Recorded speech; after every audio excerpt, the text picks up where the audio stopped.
the heated confrontation between Representative Clay Higgins of Louisiana and Representative Jasmine Crockett of Texas during a U.S. House Oversight Committee hearing was not simply a fleeting viral exchange, it was a crystallization of the deep ideological and structural tensions defining 21st century American politics. What began as an offhand personal jab quickly evolved into a masterclass in rhetorical reversal, where empirical truth outmaneuvered performative aggression. Beneath the surface of that viral clip lay the story of two Americas, two political psychologies, and two radically different understandings of what it means to lead with integrity. At its core, the argument was never truly about Crockett's experience or Higgins' supposed authority. It was a contest over the very currency of credibility in American political discourse. Higgins, a Republican known for his populist tone and combative demeanor, attempted to assert dominance through ridicule, an approach emblematic of the populist playbook that thrives on emotional spectacle rather than policy depth. His comments, questioning Crockett's real-world experience and insinuating that she should focus on problems in her own state, were designed to provoke a defensive reaction. In his eyes, the optics of asserting power outweighed the need to engage substantively. Yet what he encountered instead was a meticulously prepared opponent who refused to take the bait.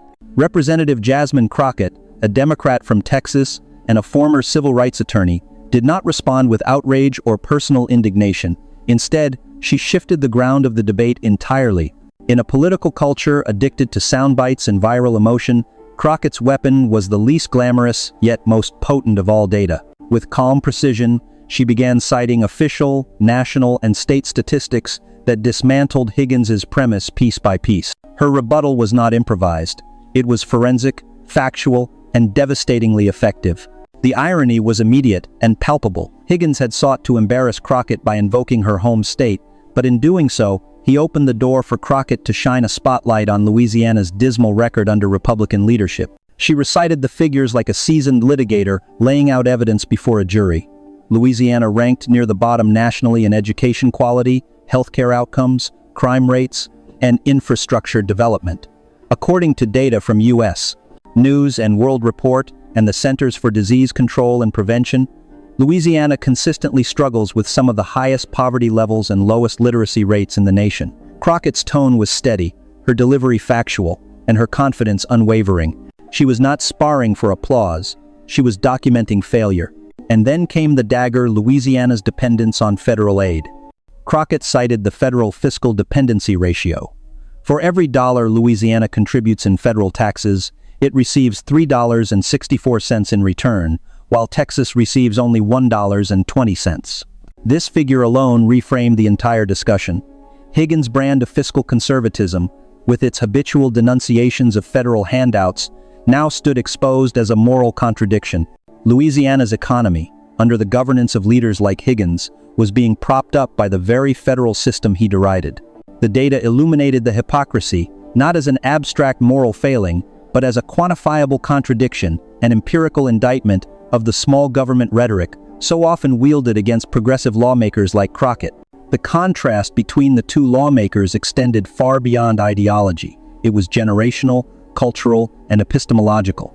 Higgins, a white conservative man in his 60s and a former law enforcement officer, embodied the traditional Southern populist archetype: brusque, self-assured, dismissive of expertise, and reliant on emotional resonance over factual clarity. Crockett, a black woman in her 40s with a background in civil rights litigation, represented a new political archetype: informed, data-literate, intersectional, and unafraid to weaponize knowledge. Their confrontation was not merely a disagreement, it was a symbolic passing of the torch, a generational clash between the politics of feeling and the politics of fact. The setting amplified the drama. The Oversight Committee is one of Congress's most powerful platforms, historically tasked with ensuring accountability in the executive branch.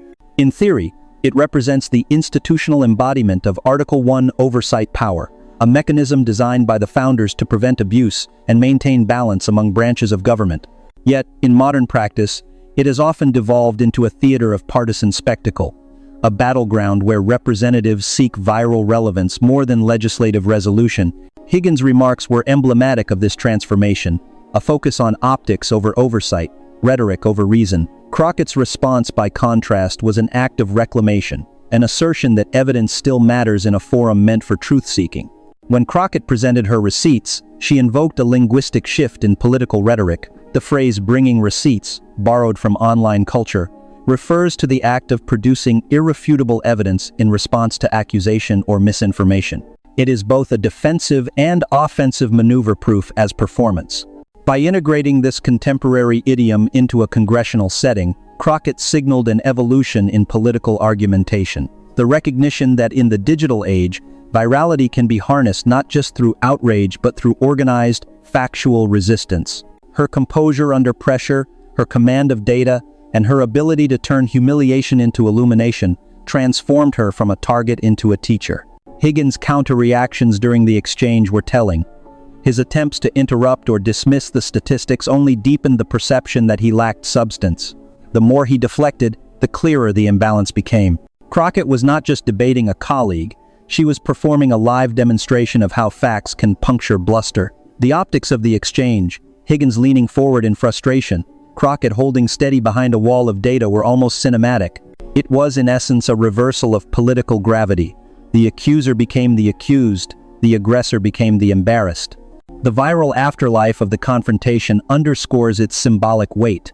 Within hours, the clip spread across social media platforms, garnering millions of views and sparking national discussion.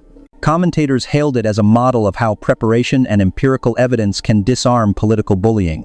But beyond its entertainment value, the exchange revealed something deeper about the current state of American political consciousness. It exposed the intellectual fragility of leaders who rely on grievance and insult rather than analysis, and it highlighted the growing public appetite for truth that feels earned, not shouted. The deeper irony lies in what this moment says about the evolving role of Congress itself, the U.S. Constitution envisions a legislative body deliberating through reason and debate, a marketplace of ideas, in which competing visions of the common good are tested against evidence. But over time, that marketplace has been replaced by a market of personalities, where authority derives from performative confidence rather than factual command. Higgins' attack represented the old order, a politics of charisma and confrontation. Crockett's reply embodied the new order, a politics of literacy and preparation.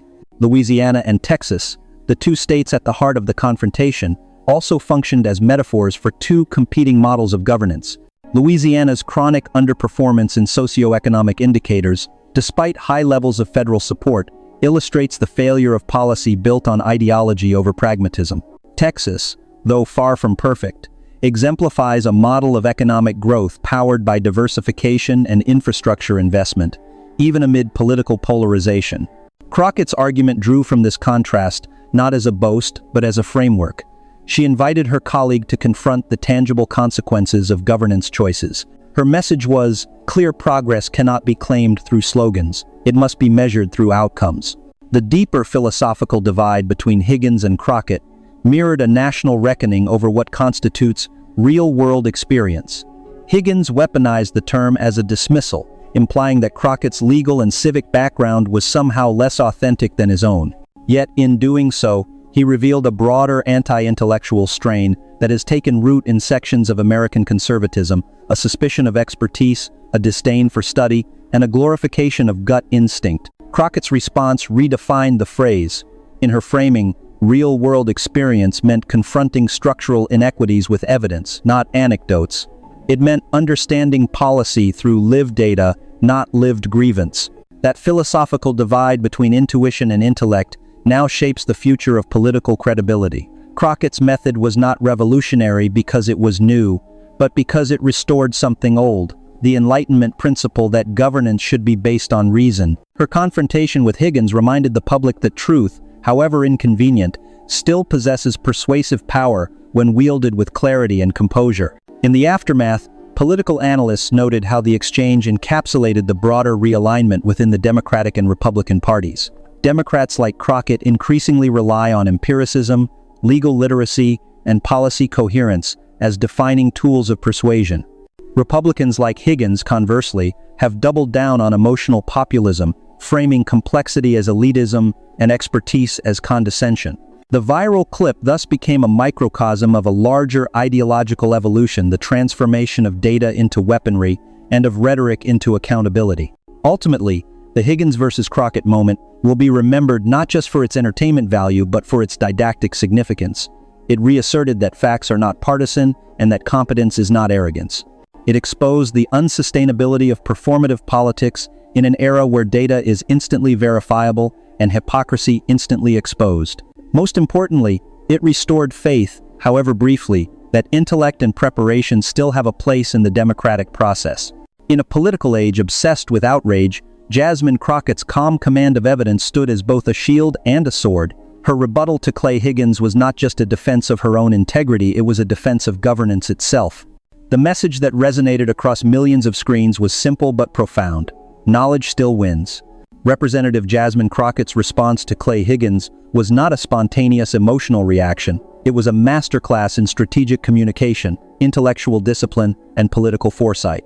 To the untrained eye, her calm recital of state rankings and federal fiscal ratios might have seemed like a well-prepared clapback. But to those familiar with congressional proceedings and the evolution of political rhetoric in the digital age, it was something far more deliberate, the tactical application of empirical accountability within a hostile environment designed to reward noise over nuance. The term, "brought the receipts," once a phrase from online culture referring to the act of producing proof in a dispute, has evolved into a shorthand for fact-based resistance. It implies not merely the possession of evidence, but the readiness to wield it in real time, under pressure, and in front of an audience trained to react to spectacle. In Congress, where interruptions, insinuations, and provocation are as common as debate, the ability to transform documentation into persuasion is a rare skill. Crockett's performance during the Oversight Committee hearing exemplified that skill in its purest form. At a deeper level, her approach represented an intentional inversion of power dynamics.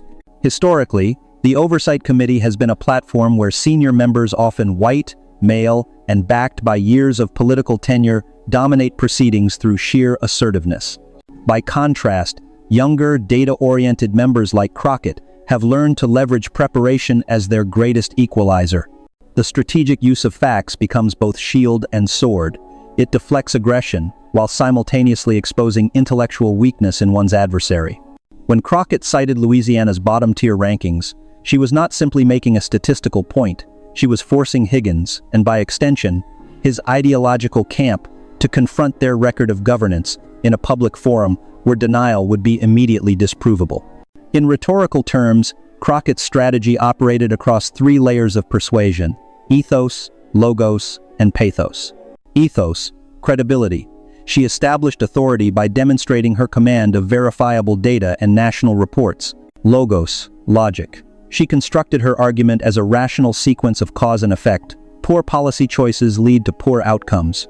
Pathos, emotion. By maintaining composure while facing provocation, she communicated moral strength and self-control, creating emotional resonance with viewers who saw in her demeanor the dignity often missing from modern politics. These rhetorical layers reinforced one another, transforming a brief exchange into a moment of narrative dominance. In an environment where perception often outweighs truth, Crockett's control over both content and tone allowed her to redefine what victory looks like in political confrontation. The brilliance of the "brought the receipts" strategy lies in its anticipatory nature. Crockett's data points were not randomly assembled, they were chosen to preempt the most common lines of attack. Populist lawmakers like Higgins often rely on regional pride, cultural nostalgia, and emotional identification with their constituents. By targeting Louisiana's statistical vulnerabilities, Crockett neutralized those pillars of populist legitimacy. She didn't just tell Higgins that his rhetoric was hollow, she showed that it was measurably untrue. Every number she cited functioned as a piece of moral evidence, proof that behind the bluster of real America politics lies a policy vacuum filled with unfulfilled promises. In this sense, Crockett's rhetorical maneuvering mirrors the very function of congressional oversight itself. The Oversight Committee, according to Article 1 of the Constitution, exists to ensure transparency and accountability within government. Its authority derives not from volume or seniority, but from the presentation of evidence documents, data, sworn testimony. Crockett's insistence on grounding her argument in quantifiable facts effectively reclaimed that constitutional purpose from the theatrics that often dominate such hearings. She turned a moment of personal attack into a living demonstration of congressional oversight as it was originally intended, an inquiry driven by proof, not personality. This technique also resonated against the backdrop of another ongoing political saga, the impeachment investigations targeting President Joe Biden. During the same period, several House Republicans, including Higgins, were involved in pushing narratives of alleged misconduct by the administration, narratives that often lacked substantiated evidence. The hearings surrounding these investigations became symbols of how political institutions could be distorted by rumor and speculation, masquerading as oversight. Crockett's fact-based retort to Higgins thus carried an implicit critique. She was reminding the committee and the public that truth is not a matter of opinion or amplification. In a sense, her confrontation was a meta-commentary on the impeachment discourse itself. While some lawmakers weaponized conjecture, Crockett weaponized confirmation. Her strategic brilliance lay in making the act of documentation itself political. Each figure she cited was drawn from nonpartisan federal data sources, transforming her rebuttal into a public record within the congressional transcript. This ensured that her argument would live beyond the news cycle, archived as an official part of the Oversight Committee's record. Ironically, the same body Higgins was using for performative outrage. Crockett's understanding of this procedural reality showed legal sophistication. In the U.S. system, the congressional record is both a legal and historical artifact. By inserting her receipts into it, she secured a permanent counterpoint to Higgins' rhetoric. Moreover, her strategy aligned with a broader shift among younger legislators who treat transparency and verifiability as political armor. In an era where misinformation thrives, the ability to trace claims to primary data sources serves as both shield against smear campaigns and a means of mobilizing public trust. Crockett's approach therefore represented not only an individual victory but a generational statement that modern governance must be defended through literacy, not loyalty. Her mastery of data became a proxy for institutional integrity, a rebuttal not only to Higgins, but to the culture of intellectual laziness that has pervaded much of modern partisan politics. The brought the receipts method also illuminated a critical shift in how truth functions within congressional spectacle. For decades, televised hearings have blurred the line between governance and entertainment, turning oversight into performance. In this context, Crockett's meticulous reliance on evidence served as a counter-spectacle proof that substance can outperform showmanship when strategically framed. Her calm delivery was not accidental. It was designed to contrast with Higgins' agitation. The visual contrast reinforced the rhetorical one. While he raised his voice, she raised the standard of discourse. The public reception confirmed that this approach resonated far beyond the committee room. Political analysts, journalists, and citizens alike recognized in Crockett's composure a model of how to survive and even thrive amid the performative chaos of American politics. The viral clip's impact lay not only in its content but in its symbolism. A black woman from Texas dismantling an older white congressman's arrogance through the language of evidence. In that dynamic, viewers saw a rebalancing of moral authority, where credibility flowed not from tenure or title, but from preparation and precision. Another dimension of Crockett's strategy involved her understanding of audience multiplicity. She was not speaking solely to Higgins or her colleagues. She was addressing multiple publics simultaneously: the American electorate, the media ecosystem, and future historians examining congressional discourse. This awareness of layered audiences is what separates reactive debate from strategic communication. Every sentence, every citation was calibrated to withstand scrutiny across platforms. Crockett knew that in the digital age, every word uttered in Congress exists in two forms: as a soundbite and as an archive. She ensured that hers would endure as both. The use of data in political argumentation is not new, but what made Crockett's intervention unique was her integration of empirical evidence with emotional restraint. Historically, marginalized lawmakers, especially women of color, have been subjected to disproportionate scrutiny for tone. The expectation of perpetual composure, often weaponized against them, becomes a political trap. Crockett turned that double standard into strategic advantage. Her calmness was not submission, it was control. By refusing to match Higgins' aggression, she reframed emotional restraint as intellectual superiority. Each moment of his visible irritation reinforced her credibility. In this way, the confrontation also became an exercise in power inversion through temperament. Higgins' bluster represented the old model of masculine authority, loudness as legitimacy. Crockett's silence between sentences, her pauses, her measured cadence became the new model, precision as power. In political semiotics, Such tonal contrasts communicate hierarchy. The person who controls rhythm controls perception. Crockett's rhythm of delivery, the deliberate pace at which she unveiled each data point, signaled mastery, not defensiveness. By the end of the exchange, even Higgins' interruptions could not disguise that she had seized narrative control. Her approach echoed a broader truth about the American political landscape, that the greatest threat to demagoguery is documentation. When rhetoric meets record, the latter always wins in the long run. Crockett's receipt strategy was a reminder that accountability in democracy depends on the survival of factual literacy. Without it, oversight hearings devolve into theater, impeachment becomes propaganda, and public trust erodes. In the weeks following the incident, several commentators drew parallels between Crockett's fact-based approach and the standards of evidence, or lack thereof, being debated in concurrent impeachment proceedings. Her performance served as an implicit rebuke to a political culture increasingly allergic to proof. From a procedural standpoint, Crockett's use of data was not just symbolic but legally significant. By entering verifiable statistics into the congressional record, she effectively transformed anecdotal confrontation into constitutional documentation. This distinction matters. While rhetorical outbursts vanish after a news cycle, evidence recorded in committee minutes becomes part of the enduring institutional memory of Congress. Future analysts, journalists, and even courts may reference it as part of the historical record of oversight behavior. Crockett's receipts, therefore, were not only rhetorical, they were legislative. The brought the receipts method also functioned as an ethical argument about what representation should mean. Crockett's defense of her state was not defensive nationalism, but principled accountability. She did not argue that Texas was flawless. She argued that evidence must guide governance. In doing so, she modeled what democratic service should look like: transparency over theatrics, substance over status. Her rebuke to Higgins thus extended beyond him as an individual. It targeted an entire ecosystem of politicians who have built careers on rhetorical inflation while neglecting empirical evaluation. In the broader narrative of American political discourse, Crockett's confrontation represents an evolution in the way truth is performed. It demonstrated that data, when strategically deployed, can pierce the armor of demagoguery. It showed that composure, when maintained under fire, can dismantle arrogance more effectively than anger. And it reaffirmed the constitutional spirit of oversight as a process rooted not in power plays but in proof. In sum, Jasmine Crockett's brought the receipts strategy was far more than a viral comeback.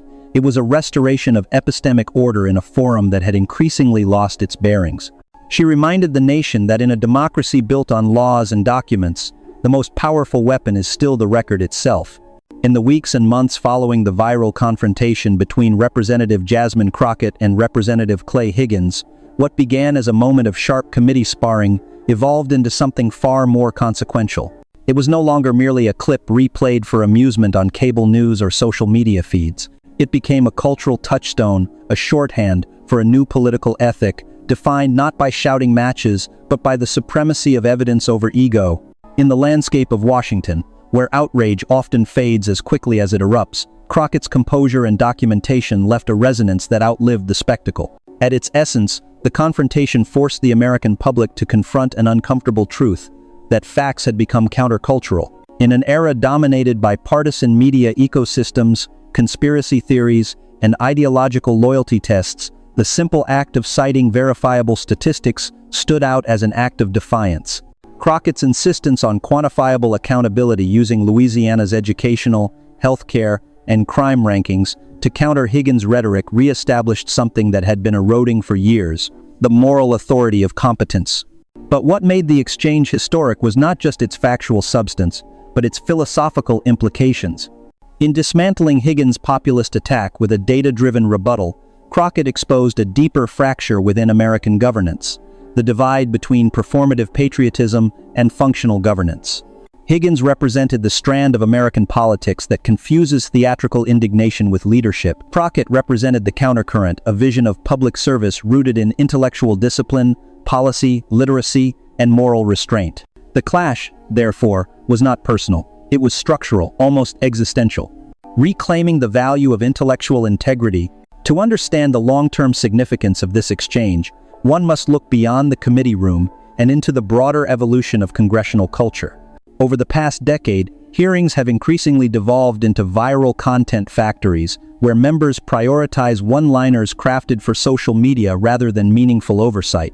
In that environment, Crockett's methodical precision felt almost radical. She reminded the institution and the watching nation that preparation and evidence are not elitist affectations, they are the very mechanics of democracy. Her confrontation became a quiet manifesto for a dying tradition: intellectual integrity in public life. By using documentation rather than derision, Crockett modeled a form of leadership that many Americans had begun to doubt still existed, one that prizes diligence over demagoguery.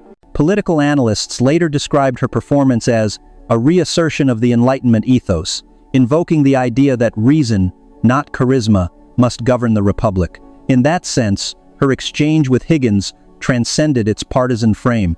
It was not merely a Democrat exposing a Republican, it was a rationalist exposing an opportunist. Crockett's invocation of Louisiana's dependency on federal funding also acquired symbolic weight. It revealed not only economic contradictions but moral ones. The numbers told a story of systemic failure of leaders who campaign against federal aid while benefiting from it, of a state that proclaims self-reliance but subsists on subsidies. This paradox, laid bare before a national audience, became a metaphor for the broader American condition, the dissonance between ideology and reality. Higgins' defensiveness, in that moment, symbolized the larger discomfort of a political class unwilling to confront its own contradictions. A ripple effect in political discourse. In the aftermath, the confrontation altered the language of political debate itself. Commentators began to describe pulling a Crockett as shorthand for countering misinformation with receipts.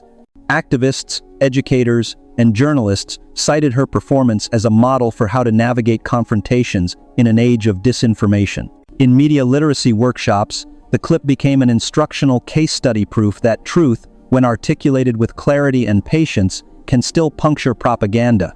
This shift also had legislative implications. Crockett's meticulous reliance on federal and state data reinforced public trust in institutional sources that had been undermined by years of partisan skepticism. Viewers who might have previously dismissed official statistics as elitist fabrications saw how those same numbers could expose hypocrisy. Her composure normalized a style of argumentation that prizes accuracy over volume, an approach increasingly rare in both chambers of Congress. More broadly, the exchange influenced the narrative surrounding the voting rights bill that was reintroduced in committee later that year. Crockett's emphasis on factual accountability rekindled public engagement with policy grounded in evidence. In the months that followed, public polling indicated a measurable uptick in support for federal voting protections, not merely because of partisan alignment, but because citizens were reminded, through moments like hers, that democracy depends on documentation. It was no coincidence that, when the Supreme Court later upheld critical provisions of the bill, one of the majority opinions cited research originally drawn from the same sources Crockett referenced in her committee defense. The parallel was almost poetic. Data that silenced arrogance in a hearing room would later fortify democracy in a courtroom. From viral moment to constitutional commentary. In retrospect, the Crockett-Higgins exchange can be understood as a microcosm of the larger constitutional debate over truth and accountability. It occurred in the same historical moment when partisan factions were weaponizing impeachment proceedings, not as instruments of justice, but as tools of narrative warfare. The hearings over the government shutdown, the disputes about presidential impeachment, and the budgetary standoffs all shared a common thread: the distortion of oversight into theater. Crockett's act of bringing the receipts offered a countermodel, an implicit argument that oversight must be evidence-driven, or it ceases to be oversight at all. Her confrontation, therefore, was not only a defense of herself against Higgins' provocation, it was a defense of Congress's epistemic